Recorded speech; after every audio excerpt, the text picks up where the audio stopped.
Previously on We Live Here. We were going to have a flourishing community, and of course the bottom dropped out, and we've not been able to get up there since. And the thing that gets me is that we were here before a lot of these folks. A lot of the folks that sit in the city councils, that sit on boards, that even built these new homes. We've been here for over 200 years. You know, if you don't know where you've been, it's hard to predict where you're going to end up. And you need to know your past in order to kind of work with the future for the future. And the more we know, black and white, know about the history of an area or community, the better prepared to deal with the day. Hey guys, it's me, Camille. And me, Tim, and it's time now for like one of our favorite things we get to do, which is our annual storytelling event, I Live Here. I Live Here. We had it just a couple weeks ago here in St. Louis, and we had a bunch of awesome locals come tell stories on stage about home and the stories that they hold. So let's get out of the way and let's get to the show. From St. Louis Public Radio and PRX, this is I Live Here. For We Live Here. A show and a podcast. And a storytelling event. Yeah, for people somewhere on the woke spectrum.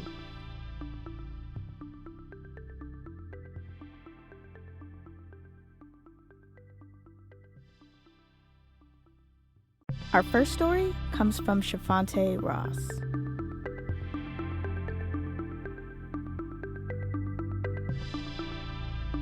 So, when I was little, we moved a lot. We moved a whole lot. I was doing something at work recently where we were tracking, we were creating a form around family experiences and the strengths of families and how we can track, things that go on in their lives that can hinder some of that strength. And that is how often children move, especially before certain ages. And when the form came to me when we were, in this editorial meeting, I started thinking about, and I passed it along, I started thinking about like how many times I've moved, when I was in K through 12. That's limited to that. And when I wrote down all of my addresses, because elephant memory, I'd moved in between kindergarten and 12th grade. I'd moved around St. Louis 21 times. That's a lot. That's a whole lot. My mom and stepfather, worked low-wage jobs all of my life. My mother supported us with my stepfather working full-time at Taco Bell from my 7th grade year through high school. She worked very hard. My stepfather worked very hard, and ends just didn't meet. Something always did not get paid, but we always got fed. And so anyway, I remember as a kid, as a very young child, loving television.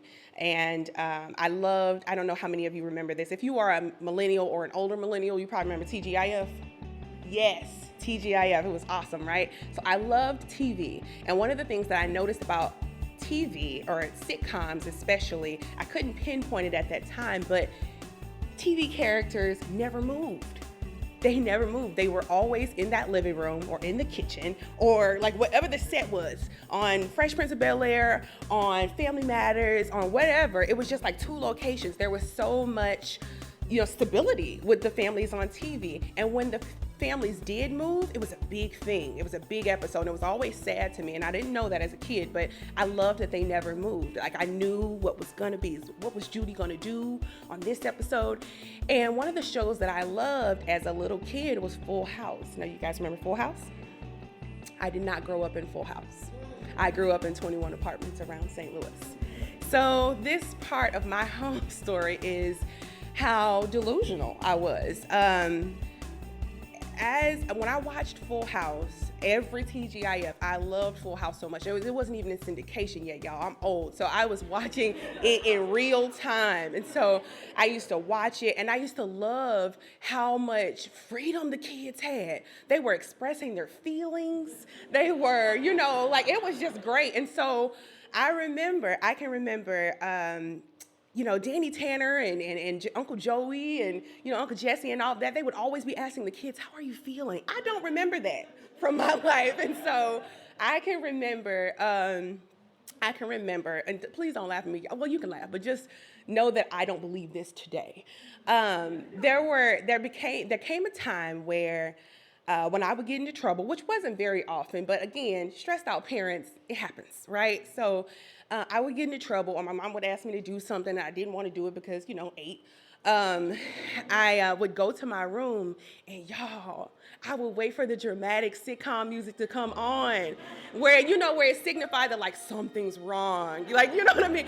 Like, ooh, Stephanie got a D, how's she gonna explain it? Like, I would sit on the edge of my bed, and I would wait for that music to come on, and then what happens after the music comes on? Parent comes in, we gotta talk about this, Deej.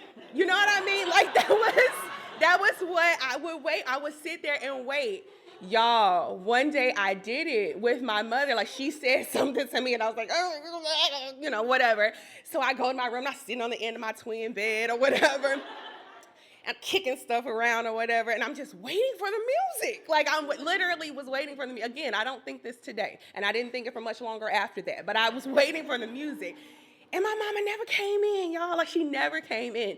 So I get over it. I probably fell asleep or something. But then it happened. I will never forget this. It happened one day when my friends came over. And now the people who attend regularly Second Tuesdays, you know how much I loved my friends as a kid. I loved my friends, like friends and snacks. It was everything. So anyway, I was with my friends. We were in the living room, and I have a little sister. She's 5 years younger. When you're 10, you know what I mean? When you're 10 and she's 5, it's just like, she's just like, oh my gosh, you're amazing. And I'm like, oh my gosh, you're not. So we're hanging out in the living room. We got all My Little Pony stuff, like in the living room, and like it's a complete hazard. And my mom is, my sister's trying to hang out, and I'm like, no, my friends are over. Like, we acting fast. We got the doll heads. We're playing salon. And so anyway, my mom comes trudging through the living room. She was like, get this stuff up, get it up. And I was just like, whatever, my girls are here. So she trudges through again, and she's like, what did I say? Get this stuff up. And so I'm scooting it over, but I'm not getting it up because this is my house, So anyway, I don't get it up. She comes through, and she bends over near me, and she was like, you got one more time to not get this stuff up like I told you to do. And so I scoop it up. She starts walking out, and I start huffing, and I'm scooping it. Or whatever. Not too loud, I ain't stupid, like, I don't want my headstone to read 1984 to 1994, so, I'm not dumb, so, but loud enough so that my friends are impressed. Loud enough so that, they like, oh, she fancy, she don't get whoopings, So, anyway, so I go up the steps. I'm not stomping, because again, I'm not stupid, so I get to my room, and I sit there on the edge of my bed, that twin bed. We were on Gibson, y'all. They like, this is how, we're on Gibson. And this time she comes in. No music, because I stopped expecting that. But she comes in, and I'm just like, yes. And she says,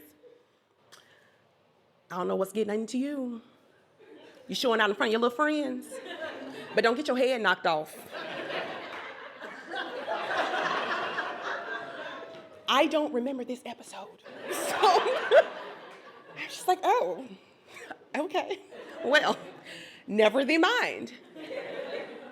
I did not have a super hard childhood, but, we went through some things, and we went through some things as a family.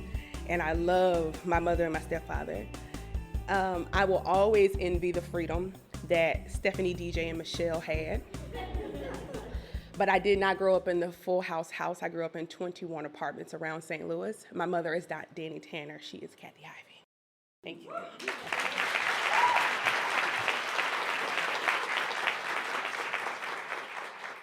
We'll get back to more great stories from right here in St. Louis from community members talking about home after this break.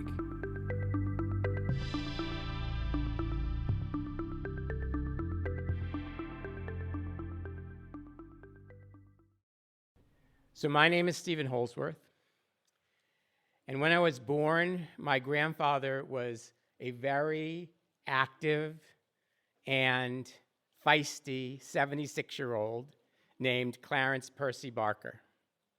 He grew up in a little town called Enfield, Maine. His grandfather was my namesake, Dr. Stephen Hurd, who was the only doctor in Enfield, Maine for over 50 years. And Dr. Stephen Hurd's grandfather was Jonathan Hurd, who was given a plot of land after the Revolutionary War next to Coldstream Pond in what became Enfield, Maine. And he built a farmhouse on it that my grandfather's grandfather, Dr. Stephen Hurd, added a little office to, and that my grandfather grew up in before he left at the age of 20. That farm was run by his sister, my great-aunt Lottie, after his father and mother died.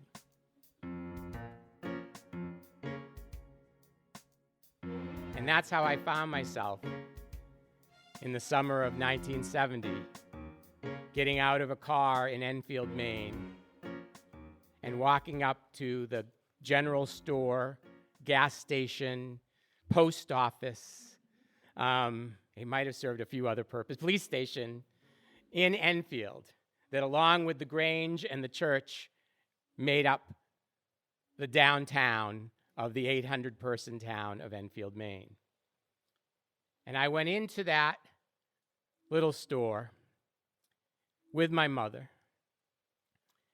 And Pearl, I didn't know her name then, but I found it out eventually. Pearl said to my mother, "Oh, Ginny is so sad about Lottie." And then she looked at me, and I found out who I was in Enfield, Maine. And she said to me, she was the first one to say it to me, of hundreds of people who would say it to me that week, "You must be Percy's grandson." And that's how I found out who I was in Enfield, Maine. I was Percy's grandson. So we got a few things. Penny candy in that store was actually a penny then, still. We got some penny candy. We got a few things because my mother wasn't sure what the state of the house was going to be. And off we went to the farm. Now, Enfield, Maine was a place I'd never been to before that day. But it lived in my imagination because my grandfather lived with us. And my parents were very, very wonderful people. And they were rule followers. They liked rules. My grandfather, Percy, Grampy didn't like the rules so much.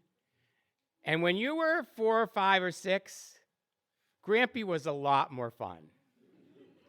Grampy liked to smoke cigars and drink whiskey and take me on adventures, which my mother and father really did not appreciate.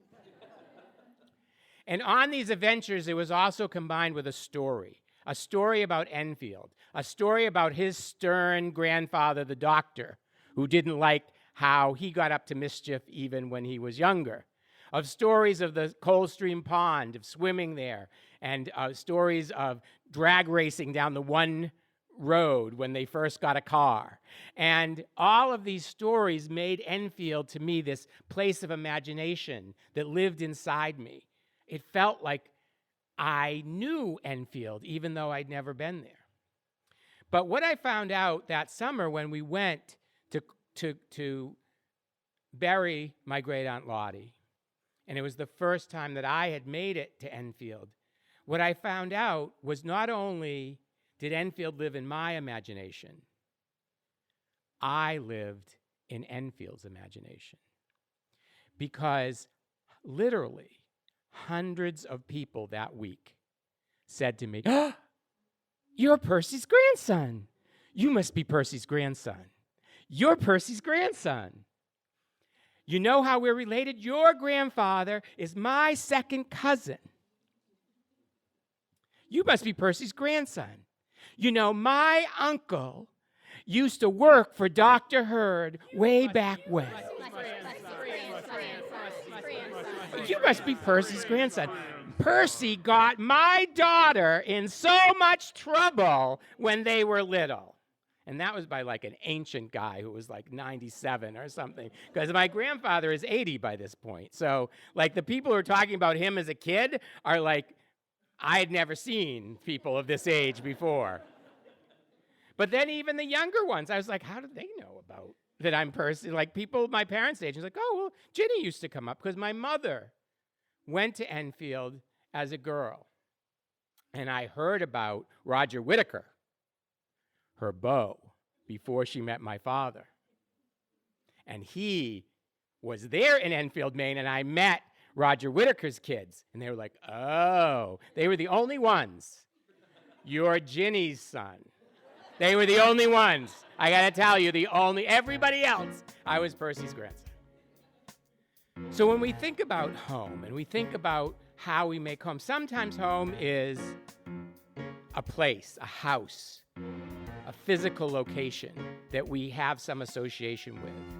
Sometimes home is the people that we've built a community with. We have memories of them. We have connections with them that are in our lives, in our walk through life, that we've walked together. Sometimes it's communities of people that we've spent time in. Sometimes it's communities of faith. Sometimes it's communities of activism. Sometimes it's communities of music or art or dance or something. But this was a place that I'd never been to. This was a place that was still home. I had come home to a place I'd never been.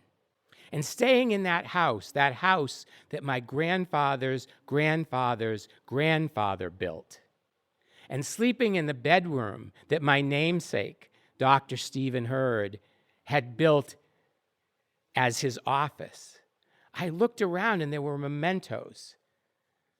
There was his diploma. There was medical equipment. The room hadn't changed in 100 years since he had been a doctor there. And I wanted it. I wanted it all. I grew up in the big city. We lived in a city of 150,000 people. Enfield had 800 at that time. I wanted to be in that place where everybody knew me. I wanted to be in that place where nothing changed. I wanted to take it all home with me. Because you see, when Aunt Lottie died, nobody wanted the pig farm anymore. There was no close relative. She had no children. We were the closest family. Grampy Barker had left the pig farm a long, long time ago. He was not meant for a pig. He could not have sustained being a pig farmer.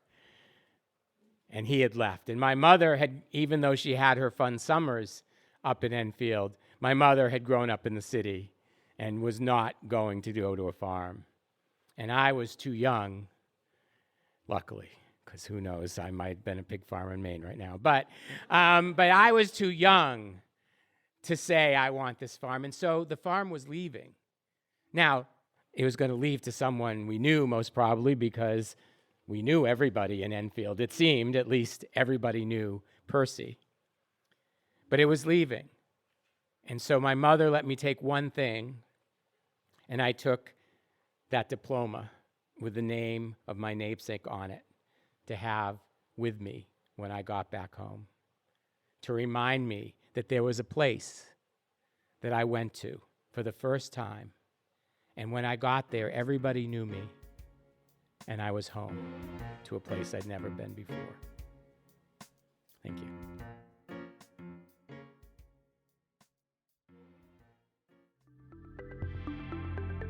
Our final story comes from Mariah Richardson. When I think of home, I think of a place where there's love overflowing. I wish I was home. I wish I was back there with the things I've been knowing. You might recognize that song from The Wiz. And that song is in a special place in my heart because I'm always wishing for home. Because it's the American dream A little house with a picket fence and a yard, big enough to grow flowers, maybe a tomato or two, but big enough to mow, because I love to mow grass. I love ripping the cord. I love getting out the little edger, like I'm just lining it up like my haircut. I'm like, it's all fresh. I mow and I think of nothing else, just the grass, the sun, and me. So the American dream of owning one's own house, a place to build a foundation, a place to create family and home, a place of solace and sanctuary. But that dream has eluded me.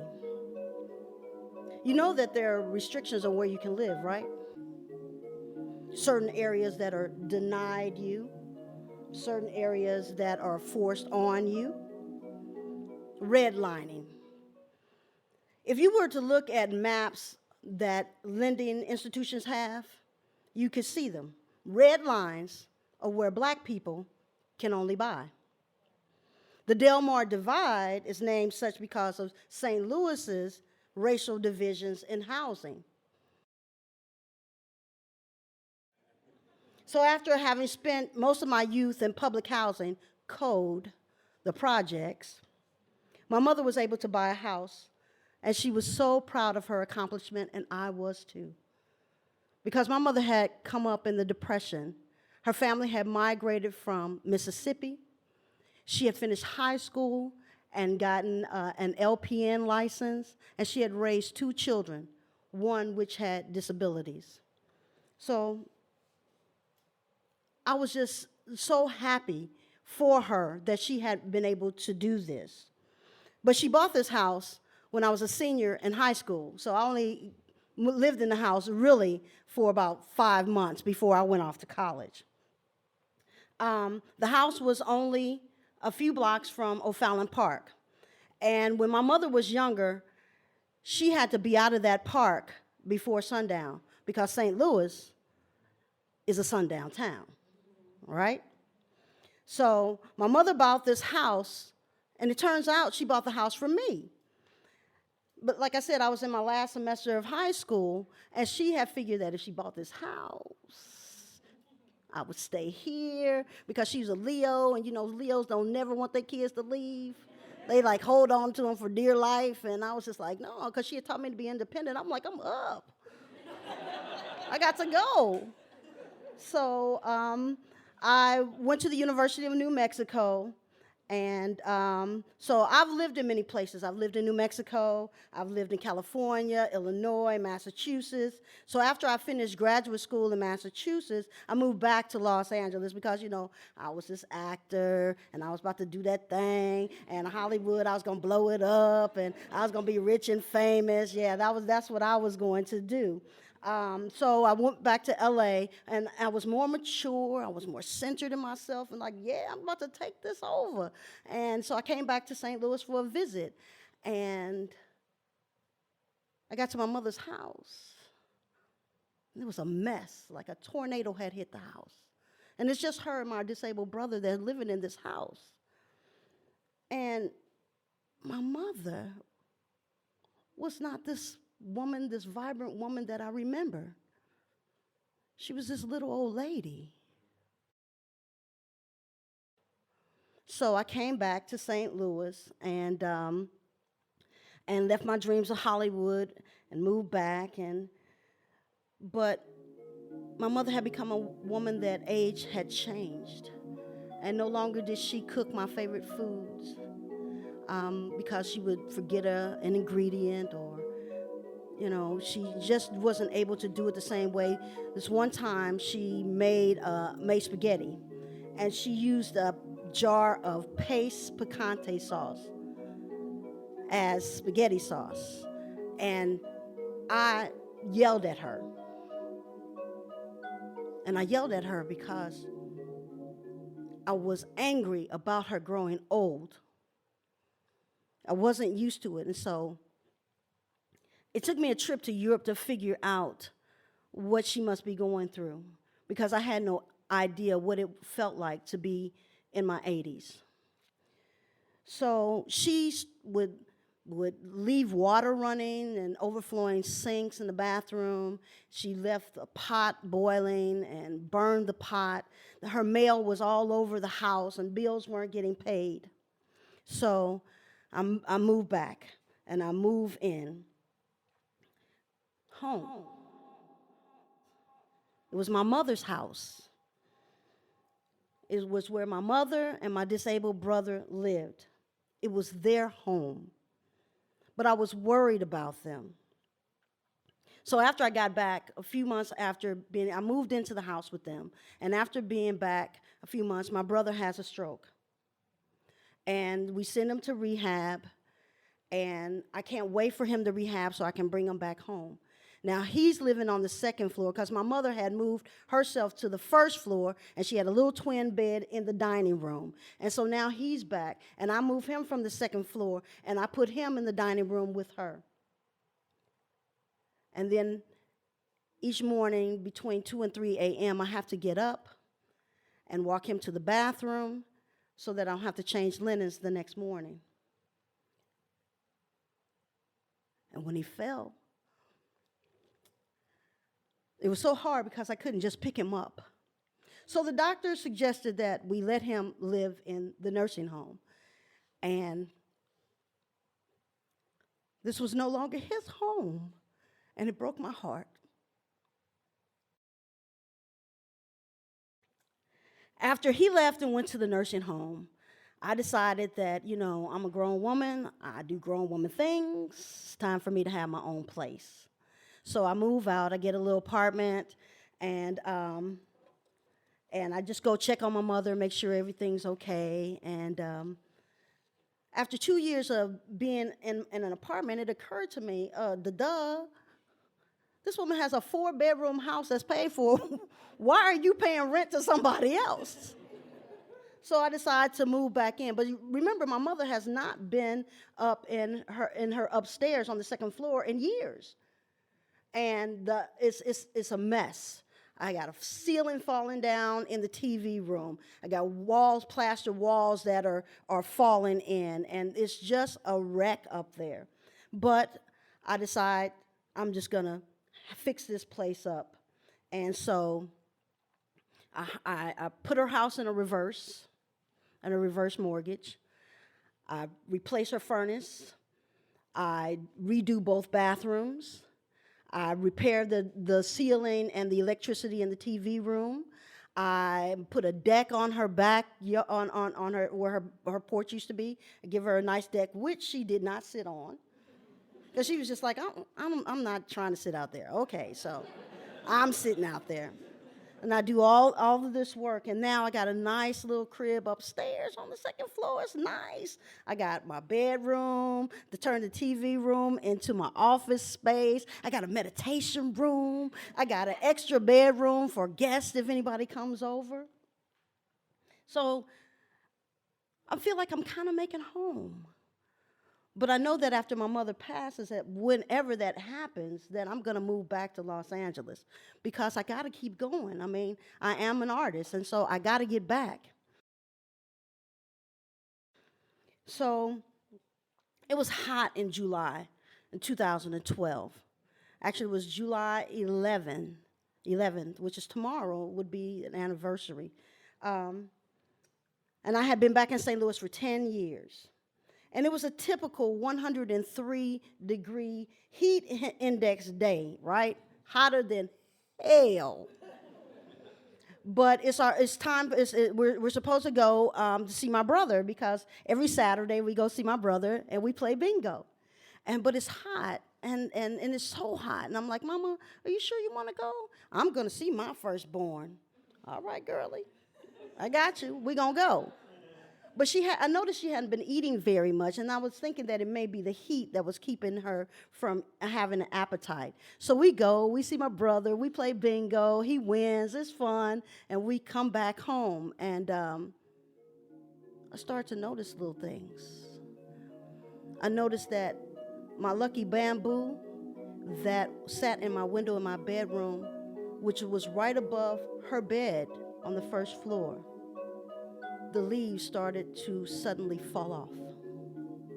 And the cat, Shane, who we had gotten from the Humane Society, because they do this thing where they have older cats and they put them with older adults, and it doesn't cost you very much to get the cat. And they fell in love with each other, so Shane wouldn't leave her side. So I'm just watching, and I know something's up, but I'm not sure what's going on. So that Wednesday morning, I get up to get dressed to go to work, and I come downstairs, and she's still in bed. She looks at me, she smiles, she waves at me like little kids who are learning how to wave. And I'm like, "You ain't up, you okay?" She's like, yeah. So she gets up, she washes up, she dresses herself, and she's taken a long time to walk from the bathroom through the dining room to the living room to her favorite spot on the couch. It's like, "You moving kind of slow. You okay?" "Yeah, I'm fine." So I go in the kitchen and I get her coffee. And I come back and she's toppled over onto the coffee table. She's unconscious. So I immediately hit the 911 button on the alarm pad. And I get her comfortable. She's still out, and I'm holding her hand. And I'm telling her, "Me and Keith are going to be okay. I love you. I'm going to be okay." And I'm hearing these words, and I'm not understanding why I'm speaking these words. And the ambulance comes, and they say, "Okay, we got to take her to the hospital." And they asked me, do I want to ride with them? I'm like, "No, I'll just drive, because I'm sure that once we get to the hospital, they'll give me the diagnosis of what old age thing is making her fall out today. And I'll go to work, and I'll come back and visit her later on in the day." So when I get to the hospital, and there's I go to this room, and there's a nurse in the room, and we're just kind of chilling, just waiting to hear. And the nurse says, "It's taking them a long time to come and tell us what's going on. So let me go back there and see what's going on." And then she comes back a few minutes later with the doctor, and he says, "I'm sorry. We did everything that we could." 45 minutes. 45 minutes from the time she collapsed till she was no longer in this world. I walked around her house, and now it was my house and the bank's. But you can't trust the bank, because the bank had lied and said that I would be able to negotiate this. They wouldn't even let me get an appraisal for the house. So I gave the house back to the bank, because I wasn't going to stay here anyway, because I was going back to Los Angeles. And I went back to Los Angeles. Those were the darkest days that year. The darkest. I had no idea how much I was going to miss my mother. I had no idea, because nobody can prepare you for that. Nobody. And then I went up to Portland, Oregon, because I have a half-brother up there, and spent a year. And then found out there was a temporary job, so I came back to St. Louis. But my brother is here by himself, really, so it was good. And he had missed me, and I needed to be with him because he needed his family, and I am his family. Ever since I gave that house back to the bank, I'm always looking at houses. I look at houses every day. In Portland, I had a realtor. I'm on Trulia, Realtor.com. I got 3 agents here, no joke. 3 agents. Because I'm so wanting to own my own house, to make a home. I am so desperate for home. Thank you.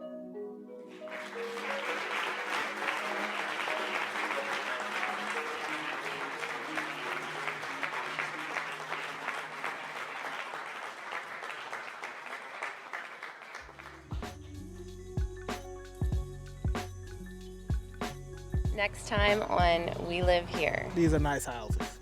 I wouldn't promote nothing that's not nice. These are nice houses, and they're really missed out on. They really overlooked.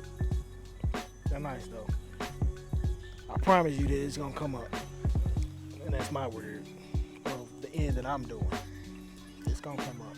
Because he gets the word out to all levels of people, from couples, retired couples, young people, etc. He gets the word out that this is doable. You can own your own home. We want to make sure that once again we give a very, very special thank you to all of our storytellers. They were great. In fact, there's a couple storytellers that you guys haven't heard yet. So if you go to our website, welivehere.show, we'll put up the raw audio of the entire event to get you some more listening in. We also want to give a very special shout out and thank you to Second Tuesdays. They're a local storytelling group in St. Louis, and they helped us organize this event. And last but certainly not least, we need to give a very special shout out to Trifecta. You guys don't know this, but Trifecta makes a lot of the music that we use on our show. And for this episode, we kind of handed over things to him, and he did the music and the mixing. We Live Here is produced by me, Tim Lloyd. And me, Camille Stanley. Alana Sistrunk is our associate producer. And Robert Peterson is our boss. He's the director of programming here at St. Louis Public Radio. And from St. Louis Public Radio and PRX, this is We Live Here.